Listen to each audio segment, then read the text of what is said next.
Hey everyone, and welcome back to Timeless. Today we're going to be playing some Black-White Belcher. When I went over the meta in a video a couple days ago, I pointed this deck out as the most underplayed deck in the meta. I do sincerely think that this is a tier 1 deck alongside Show and Tell and Mardu Energy, but it's just underplayed on ladder.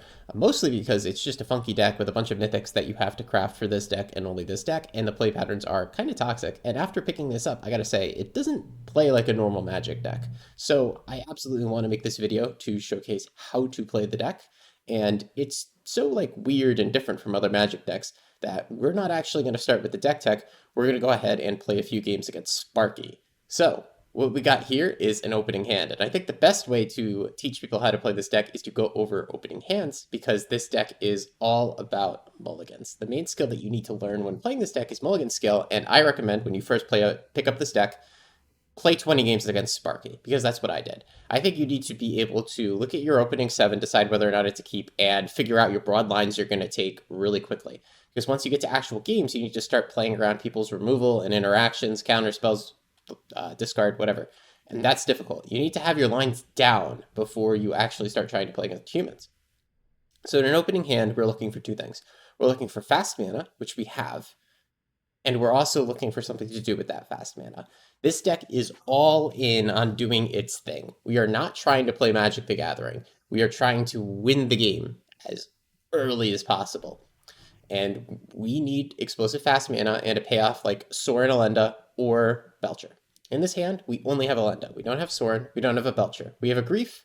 This deck is not going to win a game by putting down a turn 2 Grief off of Dark Ritual. So even though this is a mix of lands and spells, and contains Dark Ritual, we're going to mulligan this. And yes, every land's an MDFC in this deck, of course, because we're playing Goblin Char Belcher.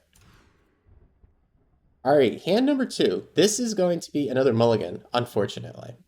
Because once again, we have Elenda, no Sorin. We have these Necros, but we can't cast them early. We have only one black land, so we can't even rely on casting them slow. So we're going to go to 5 here. Alright, what we got? Oh, another bad hand. So this is a good example to start with, because this is a suboptimal mulligan, right? This deck really depends on the mulligans, and sometimes you won't get there. Once you get to 5, you really need to decide whether or not you are going to go all in on trying to hit land Dark Ritual Necropotence to recoup the card advantage on 3 or 4 cards, because you can keep a 3-card hand with this deck and completely recoup the card advantage, which is insane. Or we can stop here at 5 and say, we do have Necro. We do have the best card in the deck. So what we can do is just put back Necro Dominance in a white land and then cast Necro on turn 3. Now, against Sparky, this is going to be good enough, but against another human opponent, you're going to have to think about the deck they're playing, right? And you're going to have to be really cognizant of this. If it is a deck that is going to be slow and won't have a chance of countering the Necropotence, then you can go ahead and rely on playing Necro on turn 3 here. Against some decks, I would definitely keep this hand. What I would do is I'll put these 2 back. I would keep this, and the goal would be to draw another black land, an untapped one, hopefully, then play Necro. The thing is, like, you're probably losing that, right? It's unlikely. The other option you have in this situation would, of course, be to mulligan to 4, and then you're trying to keep very explicitly, like, Dark Ritual, Black Source, Necro. Or since you're on 4, you can keep Dark Ritual, Black Source, Sorin Elenda. Like, it's very narrow, the hands you can keep at that point. But Necropotence is a really messed up card where you could do that. Against Sparky, we can go ahead and keep Necro. We're gonna, we're against Sparky, so I'm gonna pretend we're against a non-interactive deck, right? Let's load up another hand so we can do another few mulligans against Sparky. Alright, so here's our 7 for game number 2 against Sparky. This is a much better hand. This is your Dark Ritual on turn 1, on the play. Our opponent will not be able to stop this. We also do have Grief, so depending on matchup, we could even Grief check them, right? Like, let's say this was game 2 against a control deck. We could Grief check them to make sure that they don't have 0 mana interaction, because a deck could have Commandeer or Subtlety. I did queue against Subtlety on ladder and lost to it, which is funny. But 99% of the time, I'd actually save this Grief for turn 2 after I draw a full hand with Necro, because we can also draw the card Sacrifice to sacrifice this Grief and get a bunch of mana. So this is an obvious keep. And what we're going to do here, well, let's go ahead and go through the lines too, right? We've identified good and bad hands in the mulligans. Let's do our lines. So once you get your necro down, you got to decide how much you're going to necro for. With this deck, I will usually necro all the way down to 4. I'm very willing to do that because we have Sorin, so all that we have to do is draw an Elenda and start getting life back, or we just draw Sacrifice to go along with Grief, and then we could do something busted. Here's your tip with Necro. If you don't play with Necro much, press full control, and this way you can activate it in response to itself. You skip the animation. It's good for your sanity.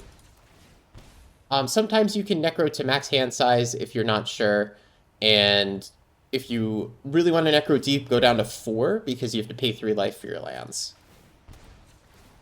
Burn is not common in the format right now. The most common form of burn in the format is Bowmasters, so if you think they have a Bowmasters, maybe you can get a 5 instead of 4.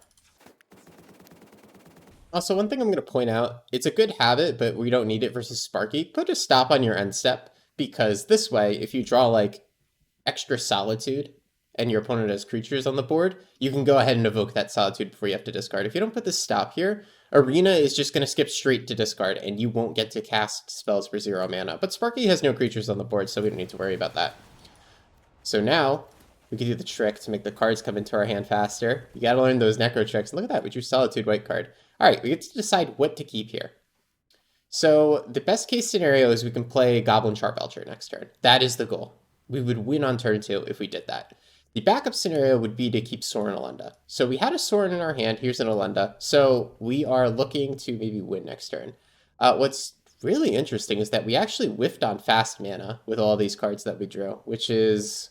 Ooh, someone's going to have to run the math for me, but I don't think it's too likely. So let's think about how we want to play this out, right? DT is a fantastic card. So what I'm thinking right here is we keep Sorin Elenda, we keep DT, and then we just keep a bunch of lands. Of course, when you're playing against a human, this is where you start to think and say, okay, they might have a discard spell. They might have a counter spell. They might have removal. And then you keep different cards to play around it.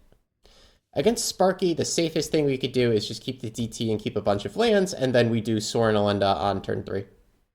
Oh, let's keep Solitude as well. We can keep this double Solitude here. So this way we can draw the card Sacrifice. Yeah, so we're keeping Solitude, lands. Yeah, this seems pretty good. So the plan here is just going to be to hit our land drops. We'll save the DT for later. And then we have Solitude to contain whatever threat Sparky plays so that we don't die to Sparky. It's pretty rare that we hit 0 fast mana drawing, what was that, 16 cards there? Or no, we only drew 13 because we had to pay some life here. I would expect to hit fast mana most of the time there. But we do have like a robust hand. We can interact with our opponent and do something that will probably win the game the turn after.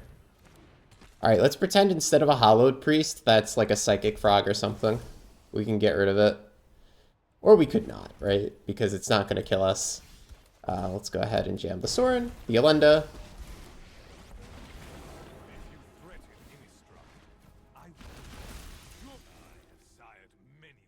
So one thing that I could have done differently... I'm thinking, right? So one thing that I could have done differently is I could have kept Goblin Charbelcher in my hand here. And the reason why I would want to keep Goblin Charbelcher is because I could then DT for the card Sacrifice Saint Elenda, and then play Belcher. But instead of doing that, I said, no, I want to keep Solitude to interact with my opponent. And that's the decision-making of this deck, right? You know, it depends on the real deck you're playing against. Obviously, we're playing against Sparky, so it doesn't have to matter, right? But against an actual human, that's a decision you have to make, and you have to get that decision right. Against Sparky, Sparky's playing stupid creatures, so we keep the Solitude. Now that we gained life, Sparky's on mono white, they're not going to have reach. We can draw 4 more cards off the Elenda. So something that wins next turn is Sacrifice plus Belcher. Obviously, we can just win by attacking with Elenda, and that's what we're going to try to do. But if we draw either Sacrifice or Belcher, we can DT for the other, which is pretty neat. Knight's Pledge, you got it, buddy. Sparky is out here thriving. I will be blocking with Elenda. If they have a way to destroy target blocking creature, I'm going to be upset. What does Sparky play? Ooh, okay. Sparky made a 5/5. Nice. Oh, and I gained some life. Thanks, Sparky. Oh, yeah. Put some counters on things. The ending of this game is pretty straightforward, right? I don't think I have a way to win here if I DT, right? No? Yeah, no. What I would actually do, like if I was playing against a human, I would definitely draw a few more cards. Because I do want to try to draw a way to win the game. Let's see, I have 6 cards in hand. I'm going to discard these 2, so 3 here would take me up to 7. And then we still keep all these solitudes for interaction. Oh yeah, there's sacrifice. So let's go to next turn just so that I could show you guys this line, because this is something that happens in games. You do Sorin Alenda. Let's say my opponent was playing, I don't know, Mardu Energy or something, and they built like a really tremendous board that I couldn't attack through. Sparky is a combat trick. No, they don't.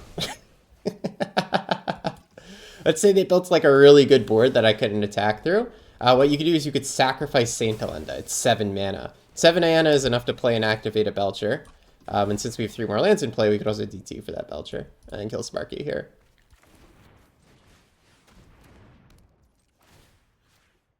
Awesome.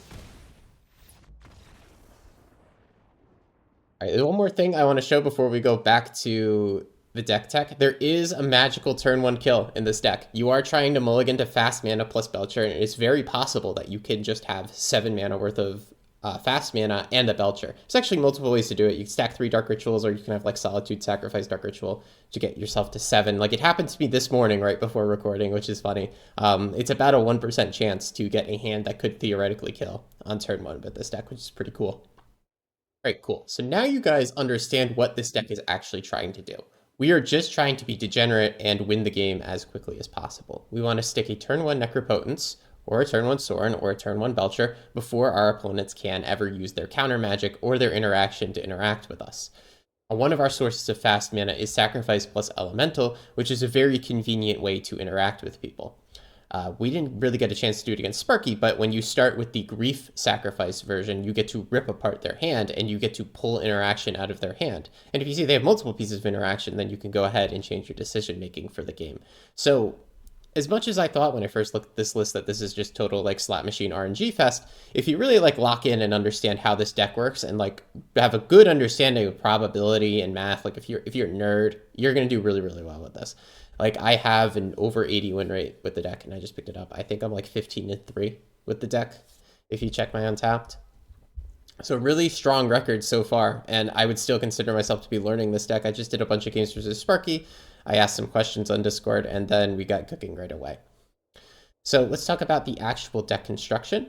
We are playing all 8 sources of fast mana in this format, and all 8 Necro effects. Yes, Necro Dominance is a lot worse than Necropotence. Yes, Sacrifice is a lot less unconditional than Dark Ritual, but we are maximizing our chances of having these in the opening hand. Remember, we're not playing normal Magic. We are just trying to do our thing. This deck is toxic. Either it works and it does its thing, or it does not, and we don't care otherwise. We, of course, have our 2 combos in the deck. We have Sorin plus Alenda, and we've got Char Belcher, and we have the 1 of Demonic Tutor. We get to play our restricted card. We also have Grief Solitude, and that's pretty much it in terms of cards that you can play in this deck, right? There's no more slots left for here. We have everything dedicated to a degenerate source of card advantage, a degenerate source of fast mana, a way to win the game, and these also go along with our degenerate sources of fast mana and interact. So the main deck is very, very tight, and the lands are pretty much just the good MDFCs in the colors. It's all of the black ones that can enter untapped. There's only 12 of them, as well as some of the white ones. We have more black than white, of course, because we are trying to cast Necropotence, but we do need quite a few white cards to support Solitude. That's why we play all 4 of these Glasswing Graces over here. And because it's really important that our lands enter untapped, we don't play more of Malakir Rebirth. It is a thing that you could do, that you could try to scam your scam elementals, and that was part of the plan in the first iterations of this deck, talking like months ago when someone first thought of the idea, right? We'd play like Reanimate, Ephemerate your elementals as a backup plan, and then people realized that it's just not strong enough of a backup plan. It's not going to actually ever win games, right? So the deck moved away from that backup plan, and it's just all in on one of these 2 combos over here nowadays. So the deck construction is pretty straightforward in that sense. Let's talk about sideboarding. Because this is the deck that's really just trying to do its own thing, you need to sideboard as minimally as possible. I think most of the time you're just taking out about 4 cards. This is not the kind of deck that's going to sideboard in 15 cards against Show and Tell. This is the kind of deck that's going to make Show and Tell beat it. So frequently, I was talking to the guys on Discord to make sure I had it right in terms of what to cut, because some of the older sideboard guides were kind of outdated. Like, I think the old sideboard guide said even cut copies of Sorin Alenda, which didn't seem right to me, and yeah, it didn't seem right to anyone. The number one card that you're going to look to cut is Necrodominance. Now, it is very important to have a density of busted cards that you can play off of Dark Ritual, but this is by far the weakest of them. We didn't see it in our example games against Sparky, but having the hand size of 5 is so much worse than 7. It's really restrictive on what you can keep. Like, you saw when we played against Sparky, we got to draw so many cards off Necro that we get to hold on to 2 or 3 Solitudes just so that we can have a little extra interaction. With Necrodom, you don't get the opportunity to do that. It's much, much more restrictive, and it does often feel like the worst card in the deck. So this is the most frequent card you're looking to take out. You are sometimes looking out to take out one land on the draw, like one of your tap lands, like Malakir Rebirth. You are sometimes looking out to take out like one elemental, right? So if you're against a creature deck, you might take out one Grief. If you're against a combo deck, you might take out one Solitude, just to make room for cards in the sideboard. And then you're going to bring in anywhere from like 2 to maybe at most 5 or 6 cards, but really just plan on like 3 or 4 is a happy medium where you're bringing in enough interaction, but you're not also compromising your own deck. So, Ley Lines of Sanctities are split. I hate it when the thing splits the cards. So we have 4 Ley Eyes Sanctity, might be the MVP card. In terms of sideboarding, this is a pretty mindless one. You bring it in against discard, anything that's going to be packing a lot of discard spells. This includes most builds of Mardu Energy, like the meta version that right now is like main decking 4 discard spells and has like a total of 8. You're going to want the Leyline of Sanctities against that. Fragment Reality is really good against energy, the non-discard version, so we're going to go ahead and play this. It's a way to deal with their Static Prison for 1 mana. It just gets rid of that card and they don't get a replacement because there's no 0 drops in the deck. It can also just deal with their really fast threats, right? If they play a Goblin Bombardment or an Ajani and they're about to Goldfish you can go ahead and Fragment Reality it away and it will buy you a turn. Path of Peril is the other card that's going to come in against those sorts of creature decks, right? We're going to take out our 4 Necrodominances and put in 2 Fragments, 2 Paths against those kinds of decks. And that's just another way to buy time. Duress and Defense Grids are the cards that are really good against control gamers, and these are the cards you're going to bring in there. I was questioning whether or not Defense Grid makes the cut, because 2 mana does feel like a lot to spend on something, and you have to spend this 2 mana before you spend your other spells. I was talking to guys about maybe just replacing this with Duress. I think Defense Grid is getting kept in the deck, though. If you want to experiment with playing different cards of the sideboard, please let me know as you keep playing the deck. And then lastly, we have 3 one-ofs. These are meta calls. These sideboard slots are pretty flexible, and you can put in whatever you think will help with your worst matchups. Rest in Peace is here to help with a couple of matchups. It is good against Jund decks, both Jund Underworld Breach and the Jund Aggro, the Delirium Aggro deck. Right? If you play this against Delirium Aggro or any Netherglyph deck, their Netherglyph just becomes a 0/1 until they deal with this card, which is going to buy you plenty of time, right? Netherglyph is one of the few cards in the format that can really clock you fast enough. So this is a great card to go ahead and slam there. And it's also just good against like Graveyard Combo. If you're playing against Jetstorm or whatever, just bring this in incidentally, even if it's not here to target specifically that deck. Torpor Orb, not sure about this one, but this is like fun and cute. Like a lot of people have been spamming Bailmerk decks lately. This also technically slows down energy a little bit, but I wouldn't bring it in against energy. So if you're against that, you can bring in the Torpor Orb. It shuts off your Alenda though, so like, I don't know. Is Tommy cooking with this one? Give me your opinion. Lastly, Unstoppable Slasher. This is really funny. It's great against decks that don't have proper removal against you. So I bring it in against non-white control, right? There's a lot of Grixis control on ladder right now. They cannot answer this card. If you turn 1 Dark Ritual, put this thing out, it will kill them in 3 hits. If you're playing against other Belcher decks, they cannot remove this card, especially Blue Belcher. They cannot remove this card. This card will stay once it's in play. Maybe they could bounce it, but then you could just replay it, right? Or they could use a removal spell on it, but then it just comes back in 2 turns. So this is a very funny alternate win condition that I like against those decks. But it is definitely a flexible sideboard slot. So if you have other ideas for the sideboard, let me know, because I was looking at this and I think it could be tweaked a little bit. Tommy did just rewrite the sideboard guide yesterday, though, because I was talking to him about it. Turns out the sideboard guide on Reddit was a little more outdated than he thought. It had a bunch of cards that are no longer in the sideboard.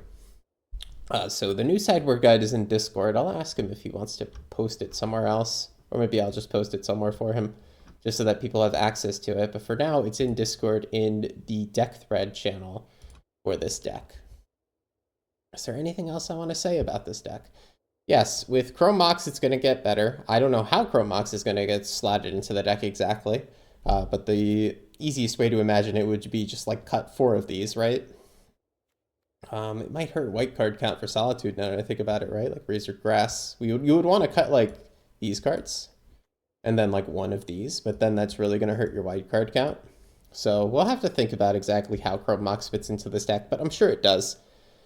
This deck's very toxic, it's very degenerate, it's going to get a little bit better with Chrome Mox. I kind of wish it wasn't in the format. It's so toxic. Like, the only word I have for it is toxic, because it kind of forces non-games of Magic to happen, right? Either this deck does its thing and it wins on its own schedule, or it loses in the first 2 or 3 turns. Very occasionally, you will enter what we can only call the fumble dimension, and you will, like, resolve Sorin Alenda, but your opponent will have a removal spell for Alenda, and then you have like a 4/4 vampire you have to turn sideways to win the game. But then they use a removal spell on that. But the thing is, they pitch Solitude twice, so they have 0 cards in hand, and now we enter like this Mickey Mouse era of both of us really can't play Magic, and then someone top decks out of it. Those games are interesting. Those games are kind of fun. But other than that, like, games go really quick with this deck, and they're really degenerate, and it's really toxic to the format. Like, if more people played this deck, it would be maybe the one deck I would look to restrict a card from. I think Timeless is great. I don't think it needs a restriction right now, but this is like the closest thing to a deck worthy of a restriction that I've ever seen. Just because it's a toxic play pattern, right? Like, the reason Tybalt's Trickery is restricted down to 1 copy is just because, like, that card is a bit much. It just leads to non-games of Magic, and I feel like this deck does the same thing. But as you saw when we were playing against Sparky, I had to make decisions. It's not totally brain dead like Tybalt's Trickery, where you just like cascade and you win or you don't.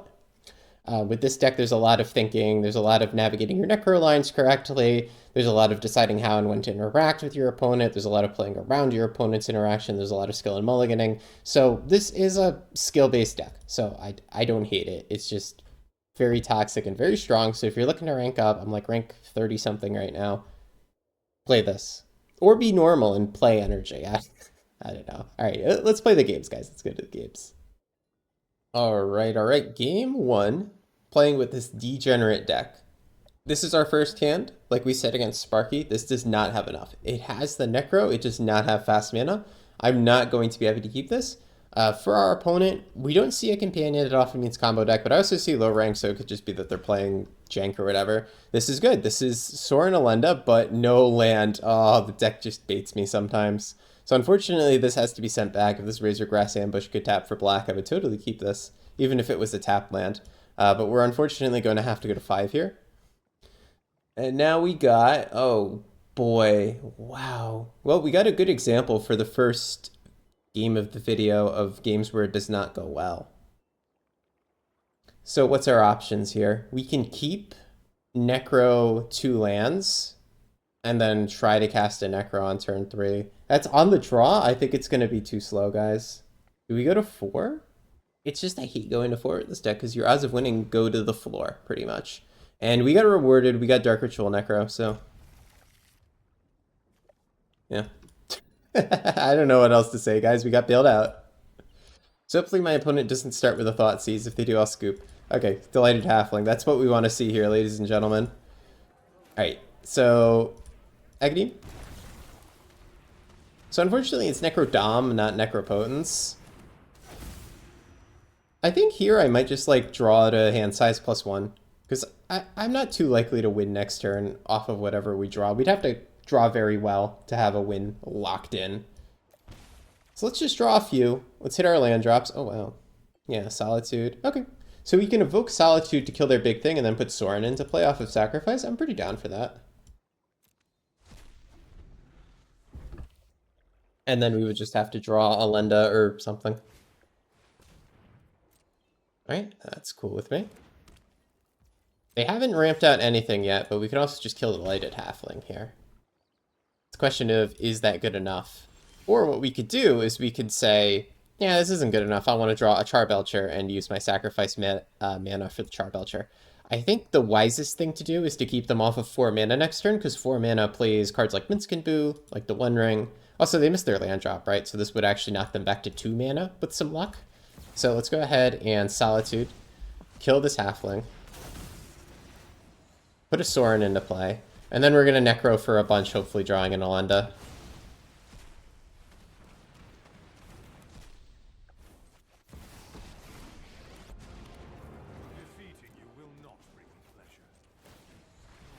Alright, and there's the question, how much do we Necro for?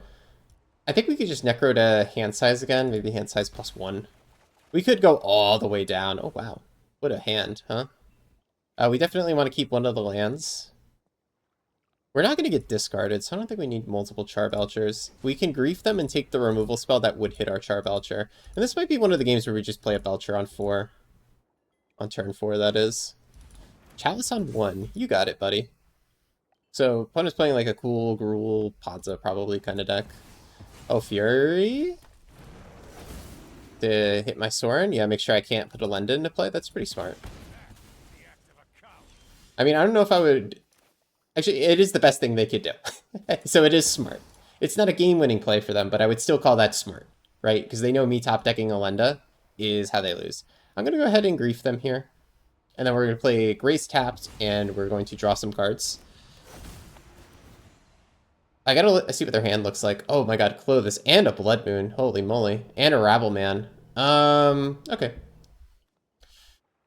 So this will deal 2 damage to us. At the beginning of combat, this has haste, right? So this would make a Goblin with haste, which could kill us.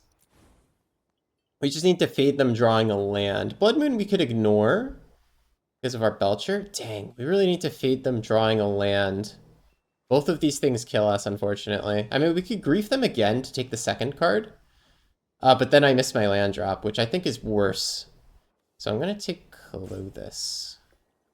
Rabbleman, Clovis. This is tough. Play Glasswing Grace. So what's really tough here is that if we want the opportunity to bolt and play the Belcher, we're going to only be able to draw 2 here, but then we might miss on land drop. So I think we're just going to go to 1 HP. And then we're going to play... Oh, that's so slow, guys. Guys, that's so slow. I think we go to 1 HP. Okay, sweet. We don't need the extra Charbelcher, and we can go ahead and get rid of an extra card of some sort. Yeah. Right, and then we have Solitude here to go ahead and interact with them. Oh, did I keep 1? No, I didn't keep 1 too few lands. We're fine. So hopefully they play the Rabble Man here. Yes, they do. Okay. Hold full control just in case the game does get the idea that I want to go to combat here. Woo! I think we got out of this one. We almost didn't get away with this, by the way. I would have preferred them to play Blood Moon, because that would have allowed me to just, like, play that without paying life. Alright. Pay 0. So we just need to dodge them drawing a haste threat or reach for 2 turns.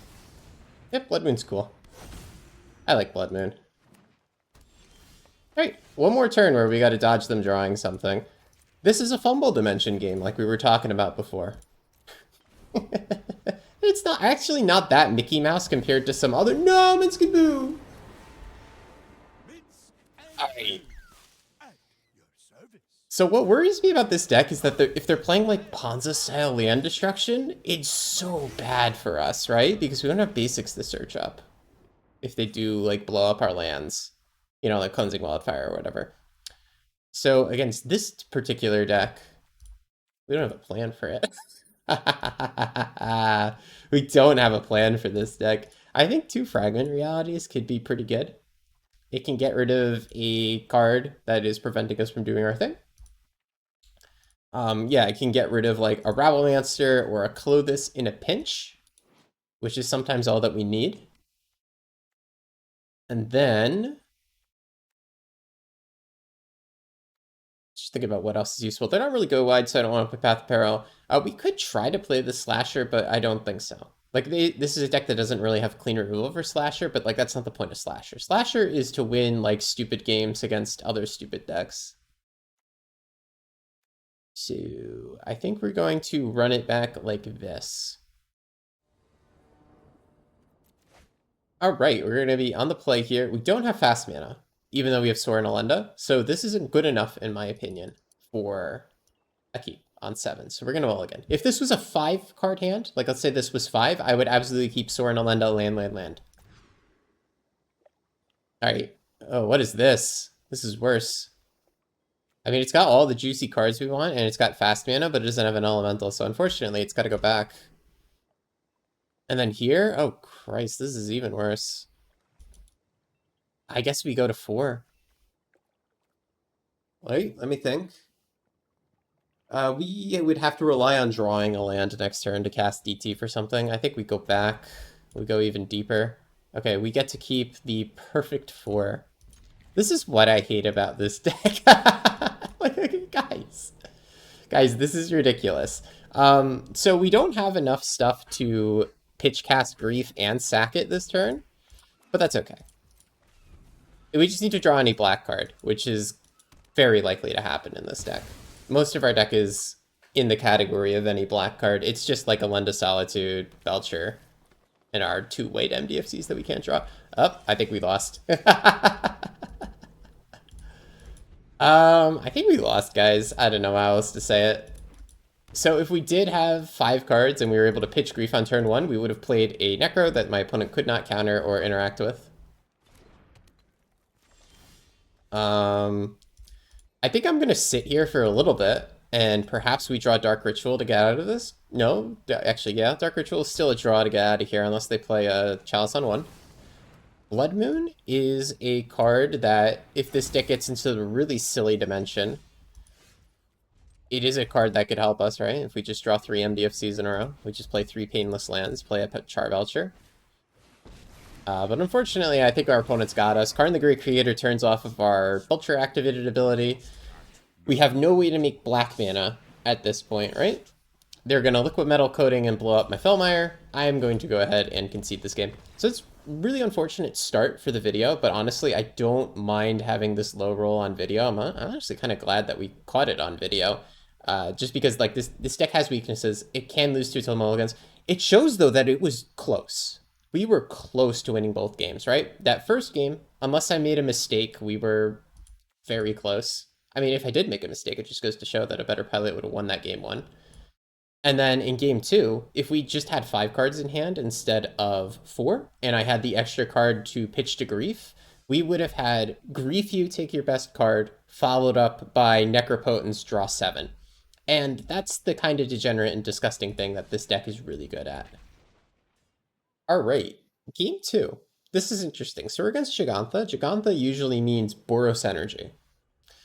So would I be comfortable playing a turn 2 Belcher on the draw? In this matchup, the answer is no, because they play white in their deck. I'm assuming, right? I'm assuming this is like Gigantha energy, or maybe it's another Gigantha creature deck, but those decks almost always play white and play white removal. White removal can hit the Belcher and kind of screw me. I do have a Witch Enchanter to eventually get rid of it, but that's a little bit too fair. Let's go ahead and mulligan and see if we find something better. This is an okay hand, and if I knew for a fact what my opponent was playing, like if it was a tournament with open deck list, I could consider keeping this.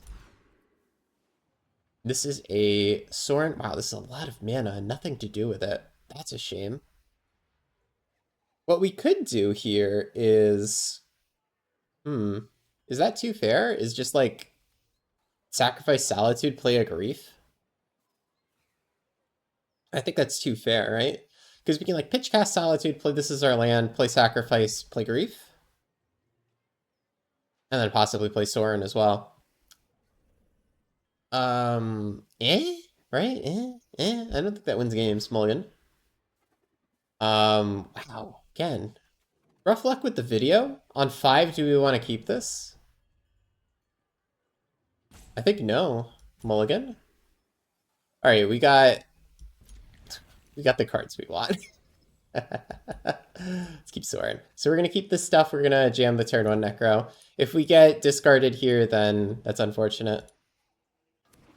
There's not a proper way to really play around discard with a 4-card hand, unfortunately. That's neat. Do another Dark Ritual.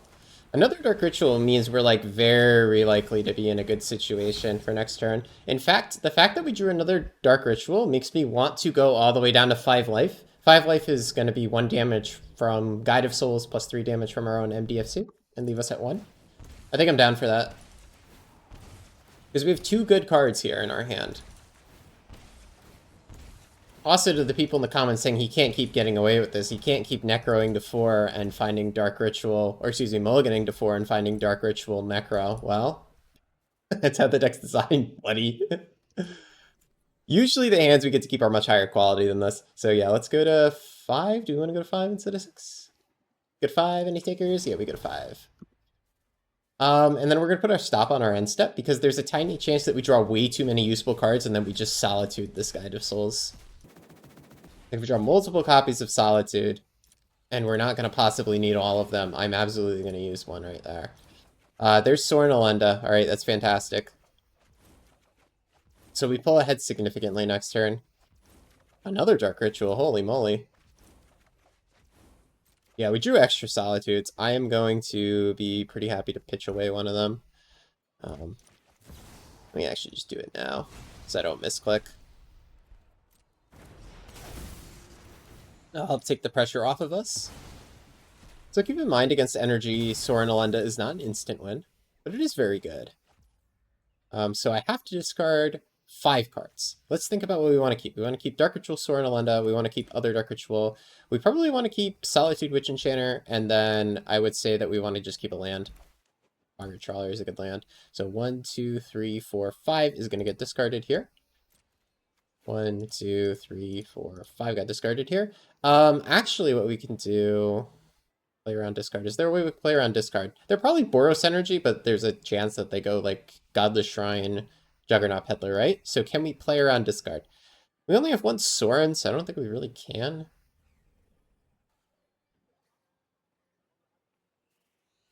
Yeah, I would say that I don't think we really can play around discard too well here.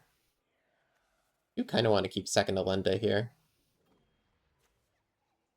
Do I want to keep second Alenda over Witch Enchanter? And I feel like I'm keeping too few actual lands in that case.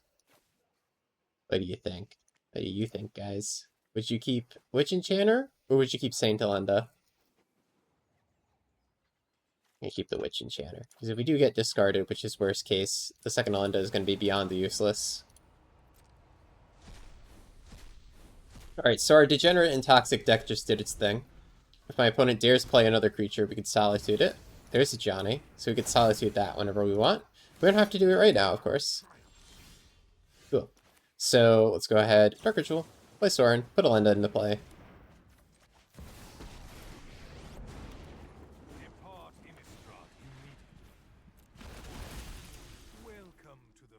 So most often, okay, they're gonna give up. We don't have to navigate this game, thank God. So usually you like Faith's Fetters, they're big 2-drop, but the thing is this thing just flips and loses the Faith's Fetters, so we would have to think about that. I'm pretty sure we just put the 3-2 into play, and then we just Solitude something when it gets out of hand, but our opponent thankfully got rid of the thinking for us. So against energy, they're going to put a lot of pressure on our life total, so Necrodom becomes even more sussy. And then we're going to bring in Path of Peril and Fragment Reality.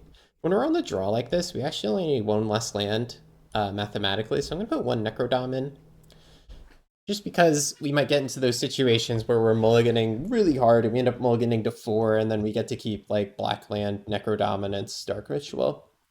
Just like we did this game, right? And then we run it back like this. Oh, right, that is a turn 1 Necro. I mean, you don't argue with turn 1 Necros, right? Keep 7. Our opponent didn't show us black mana all last game, so we don't really need to worry about discard. We're just going to keep this. We're going to play a Necro, and we're going to be happy. Oh, a Solitude. That is really good. Alright, that makes me very comfortable Necroing super low, because we're going to get to keep Solitude Sacrifice, meaning that we're almost definitely going to be able to play something busted after we Necro. So what do we want to do here, guys? Do we want to go all the way down to like 5 HP again?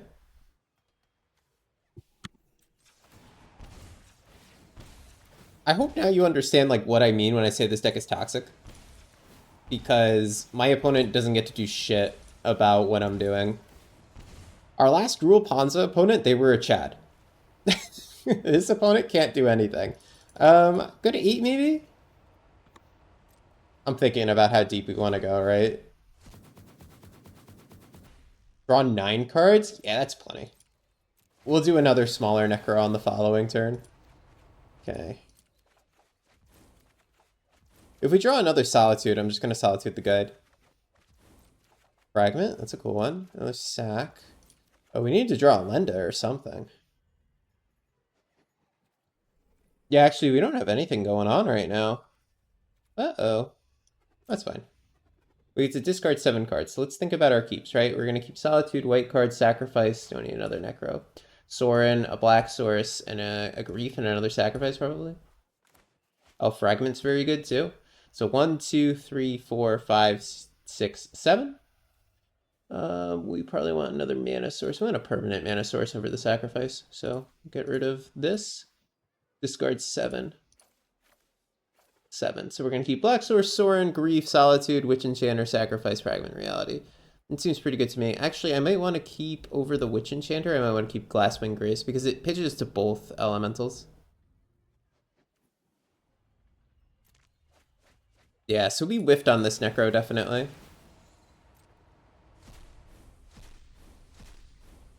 So there's another thought here, and that's to Solitude this guide right now. Before my opponent plays a Ocelot Pride or anything. Definitely could have. So we don't get to Fragment next turn no matter what, though, is kind of a problem. Okay, Dash Ragavan? Sure. But the question is, would I want to Solitude this? I think the answer definitely could be yes. Yeah, the answer is probably yes.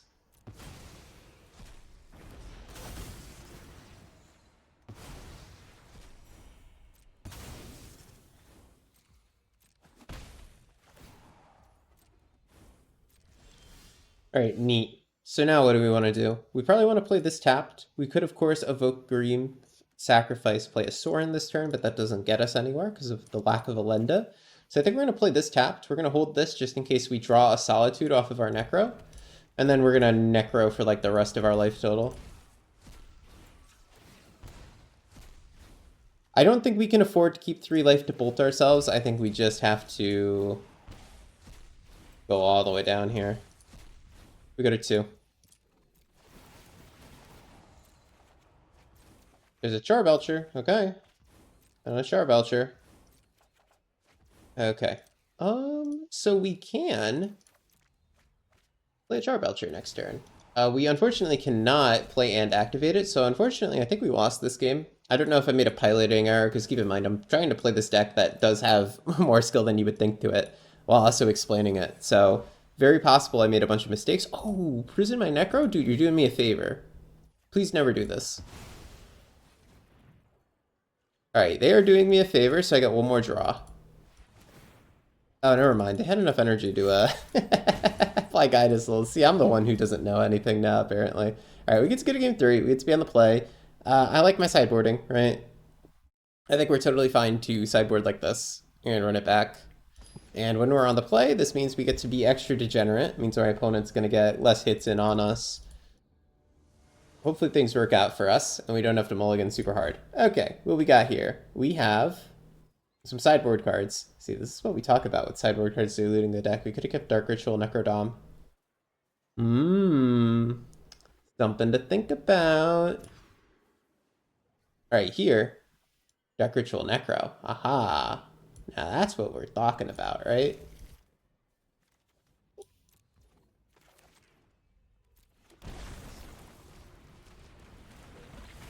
I think that we just Necro to hand size here. Since we're so ahead and my opponent isn't going to discard us or anything.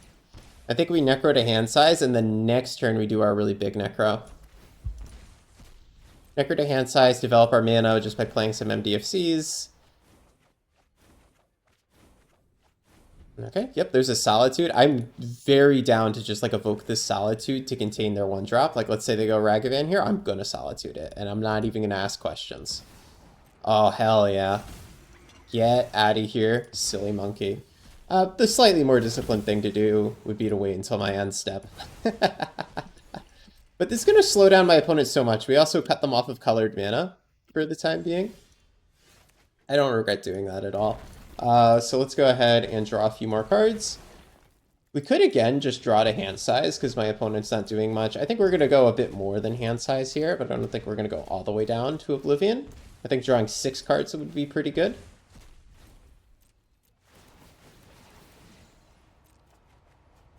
There's Sorin. Okay, cool. So now we can bolt in, play Sorin.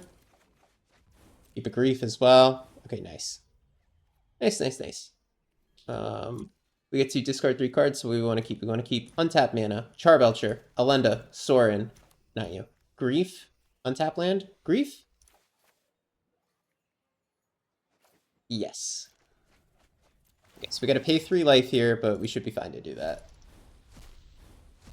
Once we pay the 3 life, we're going to get all the life back, and if my opponent doesn't have a static prison to answer Elenda and ways to deal with Sorin in the token, it's not going to end well for them. Guide of Souls for them, that is fine. It is not a big deal. I might just grief them just to take a look at their hand. In fact, that's probably correct, just to like grief them just to say hi.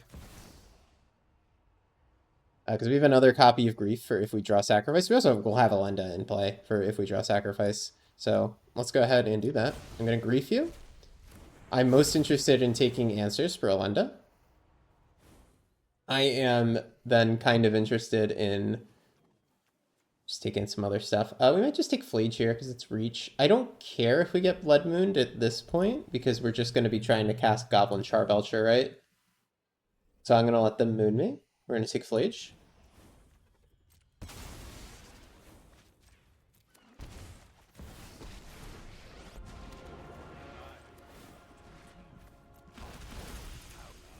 Lenda will hit play, and then I think we are just going to be down, because like we could Faith Feathers one other creatures, but like who gives a shit, really?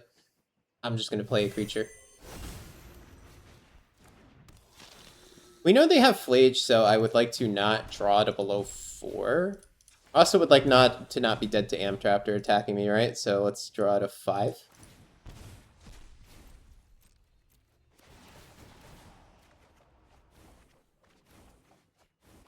Okay, sweet. And then sacrifice, play Charbelcher next turn. We could have also just drawn any MDFC, and assuming my opponent Blood Moons me, which seems like a good decision, MDFCs would come in for 0 life, and we'd be able to play Belcher. Okay. So we are cut off of black mana for the time being, but the thing is, we're going to be gaining some life, right? So let's go ahead and grow this vampire. We're going to gain 8 life here. And then I think I'm just going to grief them and take this 1 ring. Yeah, they're going to double block. I don't think my opponent has a way back into the game at this point. We gained 8 life here. I don't have a way to make black mana, but what I do have is MDFCs that will enter for 0 life at this point. So I'm just going to grief them, take that 1 ring. My opponent can Flage very soon. That is something that I should consider. They won't be able to haste it ever, which is good. And I just want to draw enough cards to guarantee I hit an MDFC, which is probably this many. If I don't hit an MDFC in this many, I'm going to be a little disappointed.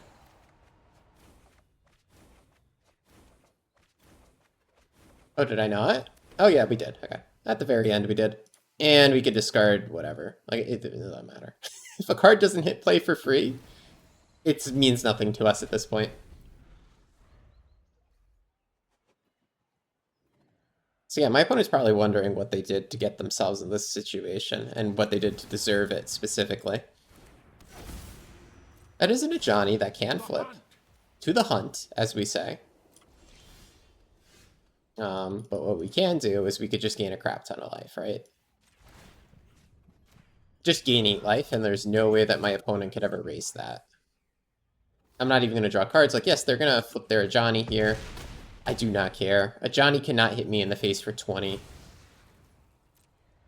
Ajani could, theoretically, of course, hit my Soren. But, like, really? Does it matter? That doesn't cost life, so we could just play the Belcher. So my opponent both has to deal with the board somehow, and might as well draw to 7. Both deal with the board and prevent me from activating Char Belcher, which I don't think they could do.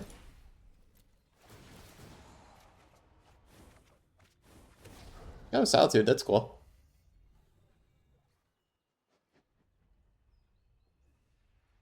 How my opponent ponders their insignificance and what they did to deserve this. I don't know what they did to deserve this, to be honest. I don't think anybody really deserves to play against this deck, but we're here. Alright, yep, they'll deal 2 damage to me and concede the game. Sweet. Alright, game 3 with the deck, and what you look at is it's Discord celebrity Coom Plus on his grind back to Mythic. Turn 1, we can just jam Belcher. Guys, do we think Coom can interact with just a turn 1 Belcher? I'm going to say no, especially considering we can grief them. So the plan here is going to be Agadeems, Rit, play Belcher, grief to check for interaction. And we're going first, so, like, poor Coom. He did not see this one coming.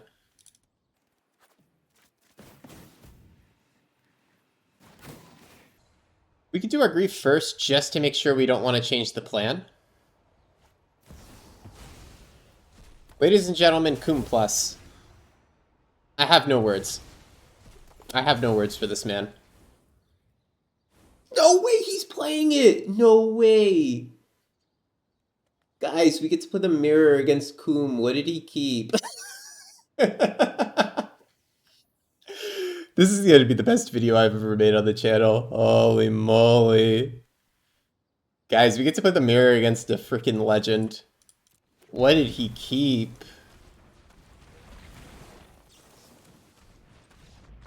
What did he, guys? Alright, against the man, the myth, the legend, Coom Plus, how do we sideboard? In the mirror, I like the idea of just put the Leyline of Sanctity in the deck. And we take that out. We're going to be on the draw, actually, so we can cut, like, 1 random tap land here and play 1 Necrodome. And then on the play, we'll put the Necrodome back in. Could also put Duress in, but, like, this deck is so Mickey Mouse. I don't know. Let's not give Coom too hard of a time, okay? Alright, that is Elena Sanctity and a turn 2 Necro. We'll keep this.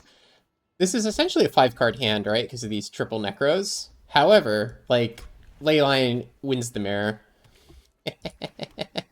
He too, Coom. We kept the same hand. A slow Leyline hand. What are you gonna do, Coom? You're gonna evoke that grief? Take a look. He's got something for 0 mana, which is the funny part. You could tell because he got a pause. See how it didn't pause and it just went to my end step for me? For him, he's got something. And obviously it's gonna have no legal targets. Poor Coom. Alright, Solitude's coming out. Solitude sacrifice Soren Alenda. Like, it might hit the table. Man might win here.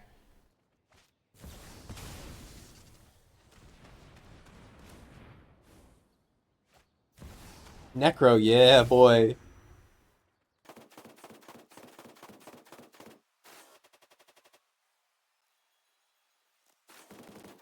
Alright, we drew another Dark Ritual. It's pretty cool. So we can just jam our Necro here. And I'd be pretty comfortable Necroing for a lot here because we have more fast mana in hand. I think it's the 3rd time I've said that this video, but that is a good note to take if you want to play this deck yourself. If you have most of the pieces for your combo, feel good about going crazy aggressive trying to fight the rest of them. We have 20 life, which is a rare thing for this deck, right? We didn't bolt ourselves here. We didn't get hit by a Guide of Souls or a Ragavan or a Bowmasters. So we can go really deep. I skipped Coom's Necro. I'm sure I'll edit that out because I just sat there in silence while the guy figured out what to discard, and he discarded this. Yippee. 12 seems pretty good. Coom went for 10. 12 seems good? Yeah, 12 seems good. Alright, cool. Yeah, I think 12 is going to be sufficient here. And I did put the stop on my end step. I feel like taking this off because, like, I don't think I'm gonna need it. I think just for my sanity, let's go quickly here. More writs are always good to see. Saint Alenda. Okay, so we can do Soren Alenda next turn at minimum. Coom is getting priority for every single trigger, and my man will not click the pass turn button. We're gonna have to be okay with that. So, friendly reminder that Belcher won't work here, but what we could do is we could play Soren, put Alenda into play. Alenda will go ahead and hit the Leyline of Sanctity to clear it, and then we could belch. So here's a winning hand. Everyone pay attention. Soren, ritual, ritual, sacrifice. Because we don't get discarded here, right? Belcher, Alenda. And then we got a free slot. Free space. We just take a black MDFC or something. Alright, everyone catch that? That's the plan. 3 mana, 5 mana, play Soren, put Alenda into play, sacrifice her. That'll give us way more than enough mana. But they have a Leyline of Sanctity. We can't target them with Belcher. Don't worry, Spellbook. Grab, invoke the Divine. We win. Does Coom Plus know what's about to happen to him? I don't know.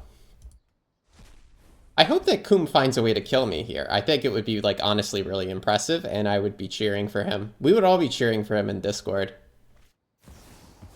Coom is solituding, okay? So it's fairly likely he can put Soren Alenda or Belcher into play. I don't think he has a god hand like we do, where we get to do it all and actually win on the spot. Alright, Coom gets 5 mana.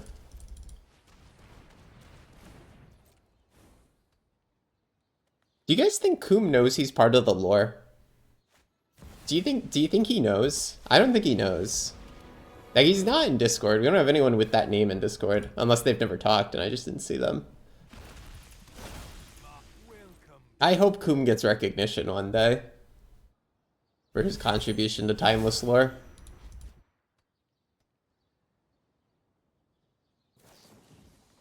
Ooh, they blow up my... Okay. Okay, do they have a grief? What you got, Coom? No, they don't have grief or anything. Okay, okay, okay. My heart honestly skipped a beat when I saw they went for my Leyline. I really thought the last 2 cards were going to be Grief Black card. And if that was it, that's very well played for my boy Coom. This is what we get for doubting him and making fun of him.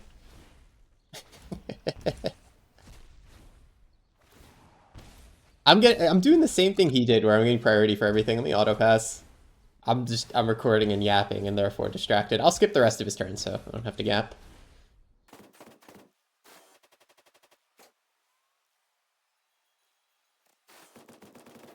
Alright, Coom did his Necro. He Necroed all the way down to 1, so that was a bit of footage to skip over. So here's the kill. You ready? Dark Ritual. For you, it's instant. For me, it's disjointed. And I forgot who I am and what deck I'm playing. Dark Ritual, Soren, put Alenda into play.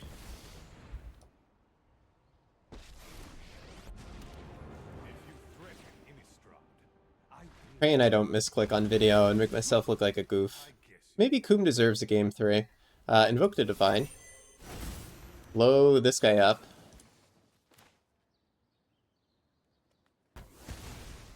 Sacrifice.